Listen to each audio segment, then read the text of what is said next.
Îl avem pe The Zodiac, care este unul din cele mai mari mistere de pe întreaga planetă și 54 de ani mai târziu, lumea încă se chinuie să descifreze criptogramele sale. Și pe lângă treaba asta era un psihopat narcisist. Bineînțeles, nu?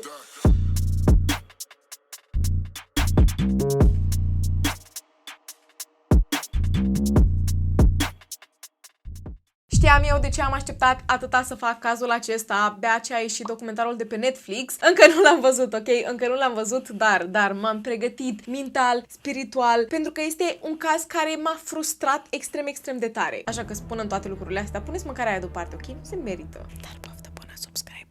Totul a început în decembrie 1968 în San Francisco, unde avem acest cuplu de 16 și 17 ani, mai exact, Betty și David, și ei erau la o întâlnire într-o mașină într-un loc destul de romantic, când deodată lângă ei parchează o altă mașină, dinăuntru iese acest bărbat și le spune amândurora să coboare, în moment în care David și Betty refuză, așa că ce face bărbatul? Scoate o armă și efectiv face cioburi geamul din spate al mașinii. Betty și David ies din mașină, încearcă să o ia la fugă, dar amândoi vin găuriți în cap. Betty de 10 ori, iar David de 6 ori și amândoi sunt lăsați fără suflare. În aceeași zi, seara, cei doi au fost găsiți pe jos, lăsați lată și bineînțeles că autoritățile au fost chemate și de aici începe vânătoarea. Să vă dau așa un pic de context, prin anii ăștia, San Francisco a fost efectiv terorizat de acest bărbat care nici până în ziua de astăzi nu îi știm identitatea. Știm cum arată relativ, dar aparent a făcut 37 de victime, după cum a spus chiar el, și după fiecare crimă în parte s-a asigurat să trimită autorităților sau ziarelor diferite scrisori în care mai mult ne lăsa cu semne de întrebare. Și pe lângă lucrul ăsta mai și făcea mișto de polițiști că sunt bătuți în cap și nu reușesc să-l prindă. Și sincer să fiu puțin cam inutili, ok, polițiștii din acest caz. Vă zic de pe acum ca să nu uit la sfârșit, toate aceste victime au fost făcute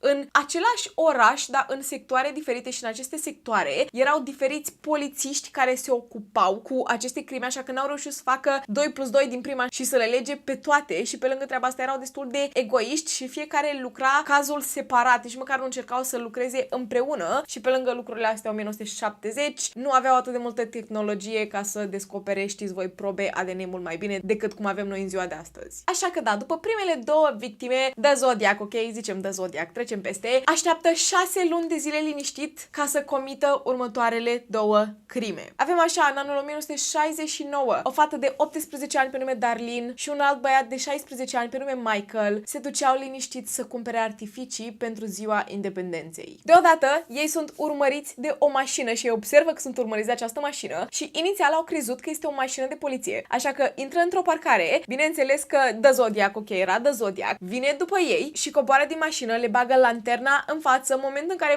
Michael, de fapt, încerca să își scoată documentele din portofel pentru că el chiar credea că este poliția și în momentul în care își bagă mâna în buzunar, The Zodiac scoate arma și trage către cei doi. The Zodiac a crezut că i-a lăsat fără suflare, dar nu a reușit să o lase fără suflare pe Darlene, dar Michael a supraviețuit și a și reușit să dea o descriere a acestui bărbat. Și aici avem faimoasa poză portret a lui The Zodiac, care a fost schimbată de nenumărate ori, dar asta este cea originală, ok? Arată efectiv a orice om average de prin 1970. Ideea este că după ce cei doi au fost transportați la spital la ora 12:40 noaptea, dar în toiul nopții, un bărbat sună la poliție ca să anunțe uciderile pe care tocmai le-a făcut. Dublu omucidere chiar. Și în timp ce a spus toate lucrurile astea, a mai și ținut să spună că tot el a fost cel care a comis celelalte două crime de acum 6 luni de zile.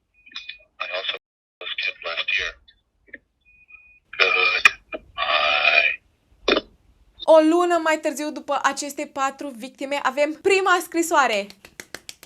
Faimoasa scrisoare a lui The Zodiac Killer. Bine, de fapt erau 3 scrisori diferite, să vă explic, erau efectiv identice, doar că aveau o treime fiecare din această criptogramă și toate 3 scrisorile au fost trimise către 3 companii de ziare diferite. Și această criptogramă avea 408 caractere și toate 3 companiile trebuiau să vină împreună ca să reușească să o facă întreagă și pe lângă toate detaliile foarte amănunțite despre cele 4 victime, victime și ce a făcut în aceste crime, a cerut să fie publicată această criptogramă pe prima pagină a ziarelor. El voia toată atenția din lume. Nu mai suport criminalii ăștia. De ce? De ce? Eu cred că în capul lor e ceva de genul dacă tot am ajuns să mă duc, știți voi, să cumpăr o armă, să mă duc, să să iau, să sfăși, să tai, să rup, să mănânc, de ce să nu știe și toată lumea? Nu? Adică este un efort foarte mare din partea mea. Trebuie să orepilez o planetă întreagă. Da, ok, narcisist. Este foarte clar, nu? Așa că ziarele, nevoind să aibă vreo responsabilitate a unei viitoare tragedii, bineînțeles că au publicat această criptogramă pe prima pagină a ziarelor. Și inițial, oamenii mei încercau să descifreze și nu au reușit. Abia după o săptămână, un cuplu, efectiv doi oameni amatori de pe stradă, au văzut ziarele și au reușit să descifreze criptograma. A fost destul de ușor relativ pentru vremea aceea să o descifreze și în această scrisoare el zicea cât de mult iubește să lase oamenii fără suflare și că motivul pentru care o face e ca să își strângă sclavi pentru viața de după. Efectiv, zicea, da, eu câți oameni las fără suflare, atâți oameni mă vor urmări până în rai, zicea că ajunge în rai, și vor fi sclavii mei și am nevoie de mult mai mulți. După aproape 2 săptămâni de la prima scrisoare mai trimite încă o scrisoare, bineînțeles cu multe alte detalii, ca să convingă autoritățile că chiar el este cel care a făcut toate lucrurile astea, pentru că inițial autoritățile erau ceva de genul, ok, cineva sigur a auzit de aceste crime și voiau și ei puțin atenție, voiau să ajungă pe prima pagină a ziarelor și automat The Zodiac a trimis o altă scrisoare, a pus foarte multe detalii care nu au fost făcute publice și detalii care numai el și autoritățile puteau să le știe și pe lângă treaba asta s-a semnat cu logo-ul lui, marea lui semnătură, care este acest cerc care deasupra pare să aibă un plus, un fel de cruce și asta este semnătura lui The Zodiac. Să zicem Zodiacului, sună mai bine în engleză, nu? Mereu mi se pare că sună mai bine în engleză. La 2 luni după ultima tragedie, un alt cuplu avea să treacă prin același lucru. Și efectiv omul ăsta ataca numai cupluri, oamenii mei credeau că el are ceva, nu știu, niște complexe, suferă din dragoste, de atac numai cupluri. E ciudă că oamenii sunt îndrăgostiți, nu înțelegem. Brian și Cecilia. Era un cuplu care stătea frumos la un picnic lângă un lac și se bucurau de o zi minunată. Moment în care acest bărbat, care era clar că era The Zodiac, se apropie de ei și arăta efectiv ca scos din filme, avea pe cap un fel de cagulă, dar arăta cagulă medievală pătrățoasă. În piept avea acest logo al lui. N-am putut să găsesc, am văzut mai multe surse care ziceau că de fapt este un lanț care are acest logo sau pur și simplu și l-a pictat el și pur și simplu avea și niște pantaloni scurți, părea foarte, foarte amuzant. Bine, amuzant pentru mine, deci ai edita mai cagula pe cap și pantaloni scurți, în fine. Și, bineînțeles, mănuși negre în mâini și în mâini avea o armă. El se uită către Brian și îi spune, hei, știți, eu tocmai ce am evadat din pușcărie și a trebuit să las fără suflare unul din paznicii de la pușcărie ca să reușesc să scap și îmi trebuie o mașină ca să fug în Mexic. Dăm cheile de la mașina ta, toți banii pe care ai în portofel și a fost o situație destul de... Nu e amuzantă, ok, dar Brian al nostru avea doar 50 de cenți în buzunar și i-a scos și i-a dat ăștia 50 de cenți, efectiv. Și ăsta a fost momentul în care The Zodiac Killer scoate această sârmă de rufe, i-o dă lui Cecilia, o obligă să îl lege pe Brian cu mâinile la spate, după care el se apleacă, o leagă pe Cecilia cu mâinile la spate și după aia urmează să scoată o unealtă foarte ascuțită din buzunar și ajunge să îi atace de nenumărate ori. Pe Cecilia o lasă fără suflare, dar Brian supraviețuiește. Și da, a și reușit să povestească absolut tot autorităților. Până acum, totul pare să aibă sens într-un fel sau altul. Avem 3 cupluri atacate, toți sunt destul de tineri, toți sunt studenți și părea că se știa care urma să fie următoarele victime, nu un alt cuplu. Dar nu, la 2 săptămâni după ultimele victime, The Zodiac intră în acest taxi, îl pune pe taximetrist să conducă câteva străzi mai încolo și în momentul în care oprește, a scos o armă din buzunar, i-a pus-o la cap fără să ezite nici măcar o secundă și l-a lăsat fără suflare, ca după să îi rupă o bucată de cămașă, să-și o bage în buzunar și să iasă din mașină liniștit. Trebuie să înțelegeți că era într-o zonă destul de populată și 2 oameni care locuiau în zonă au văzut absolut tot ceea ce s-a întâmplat și bineînțeles că au sunat autoritățile. Și în momentul în care au sunat autoritățile, au descris că acest bărbat este african american. Cea mai mare greșeală dintre toate, că în momentul în care au ajuns autoritățile la fața locului, se uitau stânga și dreapta și bineînțeles că încercau să caute suspecți și căutau un suspect de culoare. Și ăsta este momentul în care îi dau de un bărbat care părea destul de panicat de ceea ce s-a întâmplat și l-au luat la întrebări și au zis: hei, știi ce s-a întâmplat? Ai văzut cumva un bărbat african-american? Și acest bărbat a zis: da, am văzut unul, avea o armă în mână și s-a dus încolo. Și autoritățile i-au mulțumit frumos și s-au dus către acest suspect pe fugă. Ideea era că dacă aceste autorități se uitau mai bine la acest bărbat, puteau observa că el avea urme de la ce s-a întâmplat în taxiu, da, lichide roșii pe el, să mă înțelegeți. Autoritățile n-au observat. Erau porniți să îl găsească pe acest bărbat african-american. Nu la mult timp după asta, bineînțeles că autoritățile și-au dat seama de marea greșeală pe care au făcut-o, așa că acum au schimbat portretul robot, l-au colorat, ca să nu se mai confunde. Ce prostie! Să nu se mai confunde nimeni că acest bărbat nu este african-american, ci este de fapt caucazian și efectiv i-au colorat pielea și au făcut părul blond. La 3 zile după această întâmplare, după ce Paul Stine a sfârșit tragic, The Zodiac trimite din nou o altă scrisoare către autorități în care făcea mișto de ei. Că efectiv l-au luat la interogat, nici măcar n-au stat să se uite la el și i-au și mulțumit până la urmă și el a scăpat basma curată. Și pe lângă această scrisoare, bineînțeles că a inclus și această bucată de material din cămașa lui Paul Stine ca să dovedească că este el. Și care era ideea? Că după ce s-a întâmplat toată treaba asta, autoritățile au publicat în ziar că au găsit o amprentă în taxiu. Această amprentă nu a dus nicăieri, bineînțeles, dar aveau o amprentă și The Zodiac s-a cam enervat puțin pentru că el era 100% sigur că nu a lăsat nici o singură amprentă în acea mașină. Un alt lucru care mi se pare foarte, foarte stupid, la un moment dat The Zodiac a sunat la autorități să spună că el de fapt vrea să vorbească în public cu un avocat destul de faimos.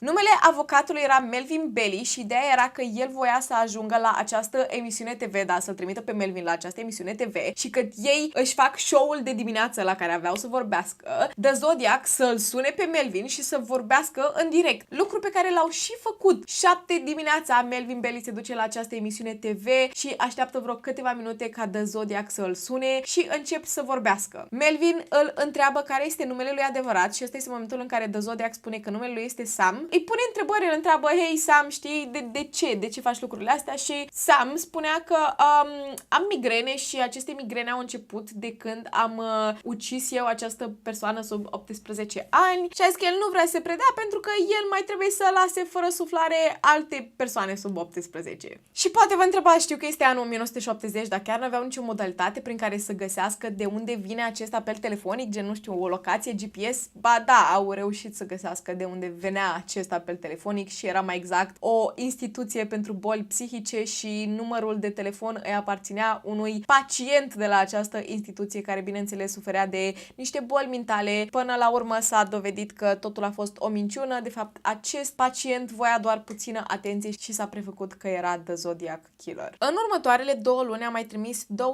scrisori. În aceste scrisori, bineînțeles, detalii de cum a mai lăsat alți 2 oameni fără suflare și o altă criptogramă. Vă zic că această criptogramă nu a fost deslușită decât în 2020, 50 de ani mai târziu. Și să vă zic acum ce zicea în această criptogramă, ei bine, a confirmat că nu el e cel care a sunat la această emisiune TV și că lui nu îi e frică de pedeapsa cu moartea pentru că acum are destui sclavi. Iar în următoarea scrisoare el a spus că s-a săturat să facă pe șoarecele și pisica cu autoritățile, mai ales pentru că ei împărtășesc toate minciunile astea în ziare, cum că au găsit ei nu știu ce probe ADN în mașină, au găsit amprenta lui când el de fapt nu a lăsat absolut nimic și pe lângă treaba asta el vrea să continue să-și adune sclavi, dar nu vrea să o mai facă public. Nu îl mai interesează să primească atâta atenție și o va face să arate ca niște accidente. La un moment dat, printre aceste scrisori, a și zis că vrea să ajungă să oprească un autobuz de școală plin de elevi și să îi ia pe fiecare rând pe rând și să îi lase fără suflare. Și vă dați seama cât de multă panică s-a pus în capul oamenilor din San Francisco la perioada aceea, mai ales că nu ajungeau oamenii mei să găsească nici măcar o singură soluție, nu reușeau să găsească nici măcar o singură dovadă care să ducă undeva această investigație. Într-o altă scrisoare a zis la un moment dat că el pregătește o bombă care va fi detonată la un moment dat. Va fi surpriză când va fi detonată. Următoarea tragedie, și asta este și ultima până să ajungem la suspect și ce s-a întâmplat de fapt cu The Zodiac Killer, dar avem această femeie pe nume Catherine Jones și Catherine a noastră era gravidă în 7 luni și se ducea împreună împreună cu băiețelul ei de 10 luni la mama ei acasă. Ea conducea liniștit această mașină când deodată în spatele ei este această mașină care efectiv îi face flash-uri și nu înțelegea de ce, așa că se oprește, coboară acest bărbat din mașină care știm clar că este The Zodiac, ok? Coboară The Zodiac din mașină, se duce la ea și îi spune că îi vede roata cum se mișcă stânga-dreapta și îi oferă ca să o ajute să o repare. El se duce frumos la roată, o repară, după care se urcă înapoi în mașină. Kathleen pornește la drum, moment în care roata ei cade cu totul jos în timp ce era în mers, așa că oprește mașina. The Zodiac vine la ea la geam și îi spune: hei, știi, îmi pare sincer, am încercat să ți-o repar, dar dacă vrei poți să te urci la mine în mașină și o să te duc la cea mai apropiată benzinărie ca să găsim ajutor. Kathleen, deși era puțin suspicioasă de acest bărbat, își ia băiatul de 10 luni și se urcă la el în mașină și pe acest drum realizează că nu avea să primească ajutor absolut deloc, după ce a realizat că a trecut de benzinărie deja și se duceau într-o direcție care nu ducea absolut nicăieri, așa că în momentul în care mașina a încetinit când a luat o curbă, Kathleen și-a luat băiatul de 10 luni și a sărit din mașină în timp ce era în mers și s-a ascuns într-o groapă până a reușit să scape. Bineînțeles că a supraviețuit și în momentul în care autoritățile s-au dus înapoi la mașina ei, luase foc. The Zodiac i-a dat foc. La o lună distanță mai avem alte scrisori. Una în care el a confirmat că el era cel care a răpit-o pe Kathleen și a lăsat-o să plece, adică n-a vrut să o omoare, a lăsat-o să plece, da. După care mai avem o altă scrisoare cu un desen cu bomba inventată de el care avea să fie detonată și pe lângă treaba asta, numele lui în criptogramă. Erau 13 litere diferite și a fost efectiv imposibil pentru oameni să găsească până în ziua de astăzi care era numele lui adevărat. Avem mii și mii de nume diferite descifrate din această criptogramă și nici până acum nu știm care este cu adevărat. Vreți să încercați voi să o găsiți? Vă las aici.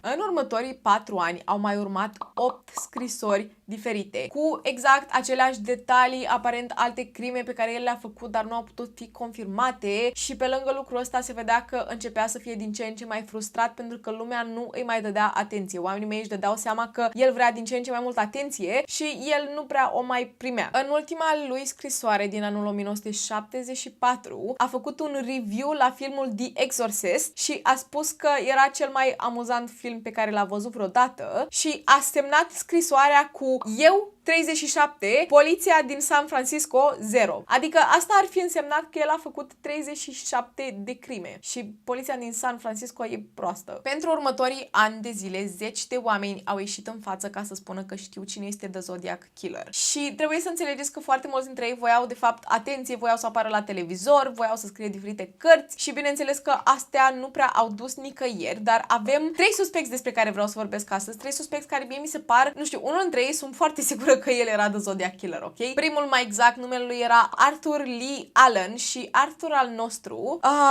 cum pot eu să vă zic? El avea antecedente penale legate de lucruri intime cu persoane sub 18 ani și mai era și profesor la această școală și a fost dat afară de la jobul lui pentru că avea apropieri intime de studente. O altă treabă, el mergea foarte des la vânat cu un prieten, iar acest prieten a ieșit în față mai târziu să spună că el, de fapt, a povestit cum vrea să lase oameni fără suflare și că dacă ar fi să facă lucrul ăsta, nu ar fi prins pentru că el nu are un motiv.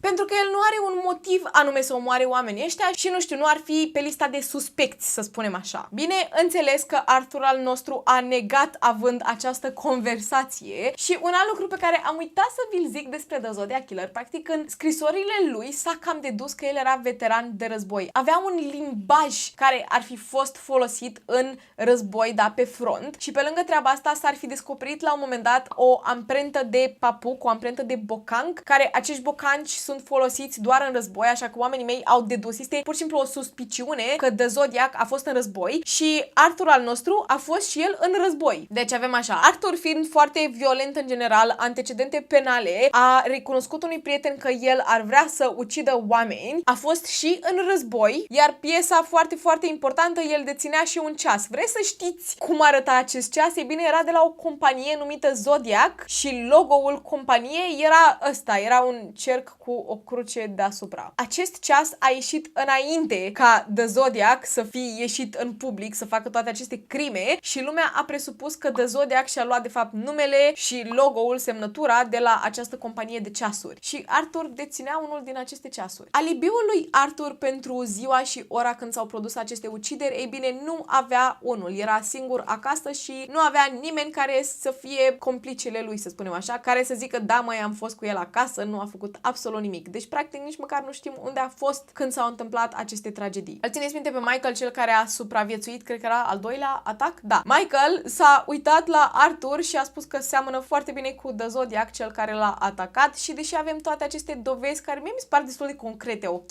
foarte concrete, până să ducă investigația până la capăt, Arthur a murit în anul 1992 și totuși nu s-a concluzionat că el era The Zodiac. Toate aceste dovezi nu erau 100%, nu aveau cum să zică da, măi, știți, da. Nu, adică erau pur și simplu suspiciuni, erau niște lucruri care aveau sens, dar nimic concret. Următorul suspect îl avem pe Richard Gajkowski. În fine, Richard, veteran de război, first of all. Să ne uităm că la fața lui și la portretul robot al lui Zodiac și, bine, știu că am mai spus că majoritatea oamenilor arătau așa în anii ăia, dar seamănă foarte bine, ok? Și o colegă de-a lui Richard de muncă a spus, cum l-a auzit pe Richard, că el vrea să fie foarte violent cu oamenii și că și-ar dori să lase pe cineva fără suflare. În 2009, această colegă a venit cu o înregistrare de a vocii lui Richard și operatorul 911 care a preluat apelul în momentul în care The Zodiac a sunat prima dată la ei ca să spună despre ce a făcut, a spus că vocea lui Richard seamănă foarte bine cu cea a lui The Zodiac. Și ultima piesă de puzzle de la acest suspect, e bine, în una din criptograme s-a găsit cuvântul Gaik și oamenii au presupus că Gaik este o prescurtare sau o poreclă de la numele lui de familie Gajkowski. Al treilea și ultimul suspect despre care vă zic de pe acum, sunt zeci și zeci de suspecți, ok? Ăștia mi se păreau mie cei mai importanți. Avem acest autor pe nume Gary. Gary al nostru a scris o carte care se numește Cel mai periculos animal dintre toți și această carte este despre cum el este ferm convins că tatăl lui era The Zodiac Killer. Tatălui, numele lui era Earl Van Best Jr., ok. Gary a spus că în perioada în care se întâmplau crimele, tatăl lui se afla în San Francisco, ce să vedeți. Pe lângă treaba asta era obsedat de criptograme și cireașa de pe tort avea prieteni sataniști și încă un alt prieten care făcea parte din The Manson Family. Dacă nu știți cine sunt The Manson Family sau whatever, Charles Manson, e un caz despre care trebuie să vorbim pe acest canal.